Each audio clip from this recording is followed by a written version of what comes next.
What we have here is a 1978 Evinrude 6 horsepower.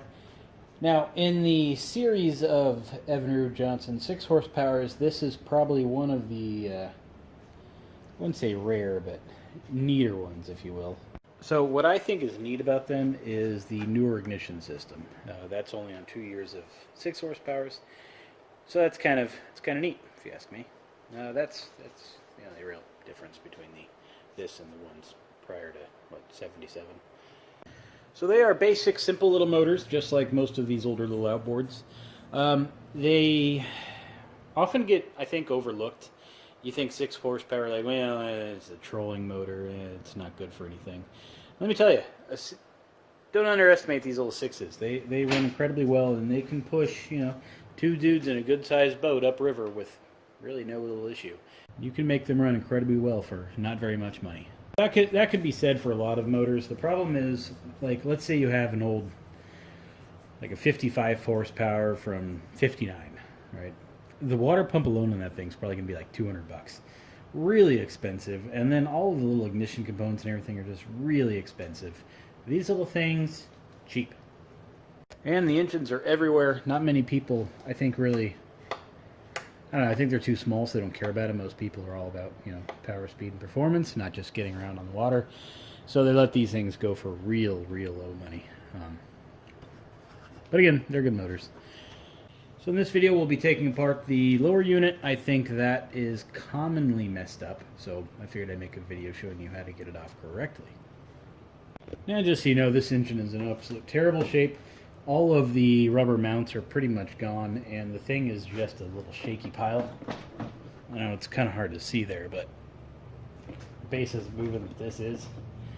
It's shaking so bad that this upper gear is just sheared off now. So it basically needs to get taken apart and everything on it fixed. But it's really not really a problem. Alright, let's get this engine up. We'll get the propeller off, we'll get the lower unit off, and then we'll talk about, why.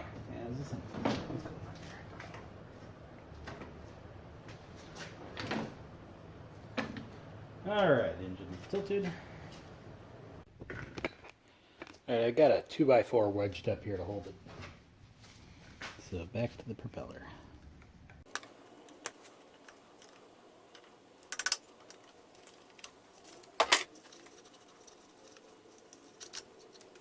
Alright, the propeller off. We have 4 bolts to take off. These are 7/16. Here, here, and here.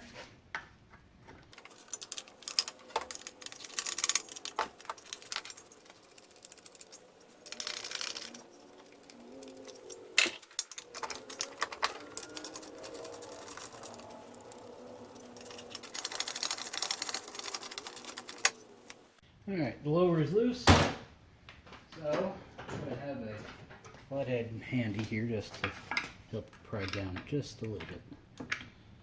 Alright, now I'm going, which I should have done already, to shift the lower into reverse. I'm going to do that by rotating the flywheel. It does. Reverse. So now I'm going to pull down and lower while shifting this forward, and it gives me just a little bit of room. Now you can see that flathead right there. If you want, you could get a wrench in there, which I'm going to, since that is too tight.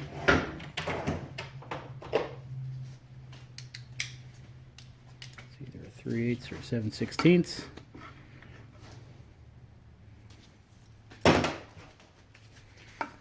Should be able to get a little more room out of it. There we go.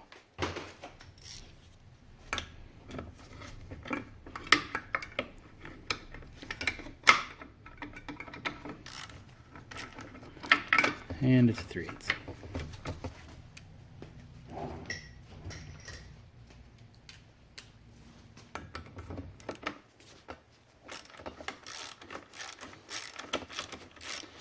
So that is the shift rod connector. You need to get one of the screws out of it, top or bottom. but usually you're only really getting to the bottom.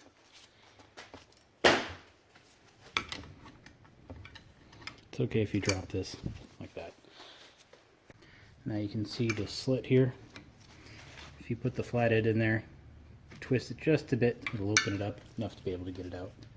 Now this is where most people will just pry the lower off. You don't want to do that. At the top, there is a drive shaft that runs up. At the top of the drive shaft, there is a little roll pin. That roll pin has these little slots that it's got to fall through. So, you need to rotate the flywheel while pulling down and lower to find those slots. I put a wrench on there to make life easy for me.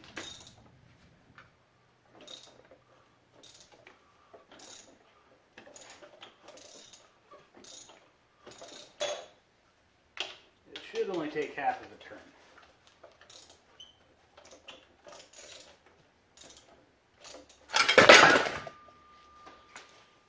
Whoops. Now I wasn't putting on that much pressure. Let me clean this soot off and you can see the problem.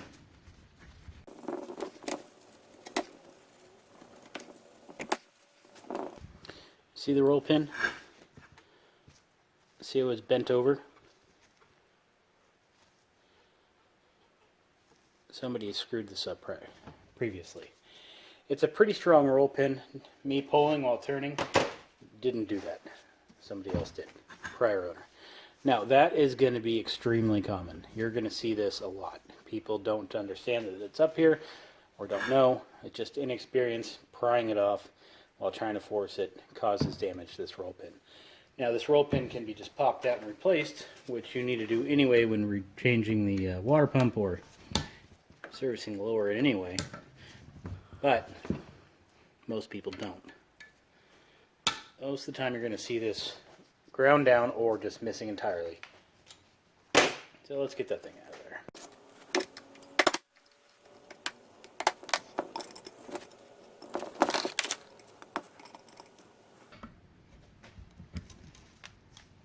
Alright, it came out without too much trouble. Most of the time you're going to have to get a punch, put a little socket under here, hammer it through, but that came out pretty well. Alright, I wiped down the drive shaft, so you should get a clear picture. But there's our roll pin hole and water pump down here. Let me set this off to the side. I'm going to pull the power head off of here and we'll show you the problems.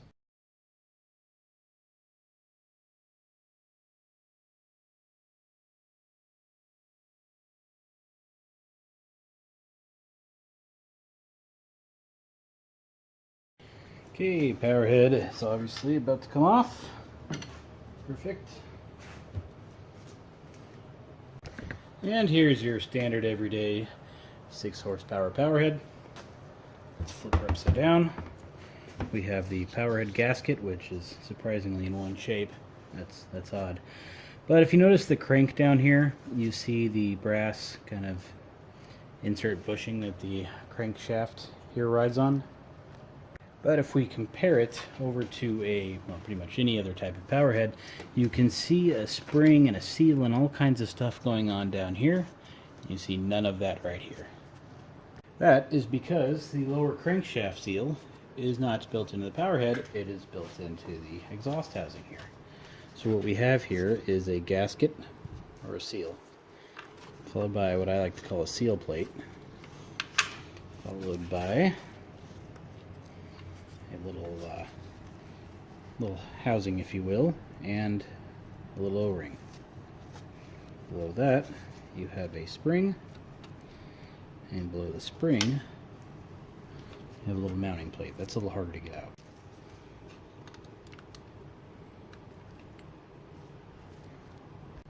And here are all the parts. Like I said, we have our base, we have our spring, we have our little housing, we have our O-ring, we have our lower seal plate, and we have our gasket.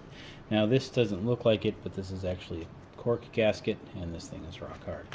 All of those parts combined make up the seal, which is usually built in the lower power head, like I said, which is not here.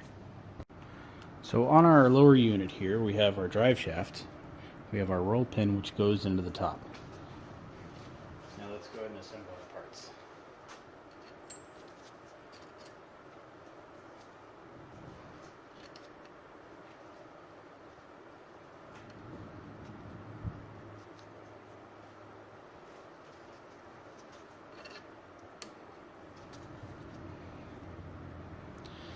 Now all of those get installed into the exhaust housing, obviously. When the lower unit is correctly installed, these kind of spring down just a little bit right about there and form your crankshaft seal. Now when you remove it out of the exhaust housing, your roll pin is obviously still installed in the drive shaft. So we need to rotate the drive shaft slash power head as we go so that these little slots in the exhaust housing here line up with our roll pin. And by slots, I mean these guys right here. So when I was rotating the power head and giving a little bit of pressure, I was putting some pressure here until it found its way here and dropped through. Now the previous owner probably just forced it, and that's why it was bent, but that is what you need to do to remove your 6 horsepower lower unit. Now prior to the 6 horsepower design, we had the 5.5. The 5.5 didn't have the shift rod connector like we had here, where we drop the lower unit, pulled the shift rod screw out, and dropped the lower. You didn't have that option because you had these screws up top here. Your shift rod connector was up here, so you had to pull the power head off. You had to remove the screws up top here, and the shift rod, that's what this is. You had to remove that in order to get the lower unit off. I think the reason they did that was so you had to service and change these seals and ensure they get reinstalled correctly. With our 6 horsepower, you simply drop the lower unit and you can put it back in. I wanted to find a big thick piece of plexiglass and then cut out the shape of the power head and try to reinstall this to kind of give you a better idea of how this works, but I couldn't find a thick piece of plexiglass for a decent price, so here's where we are. So these are going to be wedged inside of our housing, down inside of here, what I just showed you. And when you're trying to reinstall this with a roll pin, I don't think it's going to be all that easy to get it back in and not knock out this O-ring. I mean, maybe. Now, can you remove and reinstall this lower unit without having to pull the power head? Probably. The only concern is this O-ring and this top gasket seal, if they'll go back installed without really any issue. This one seems like you probably could. It seems like it goes right back in there. However, we also have a pretty old O-ring inside of here.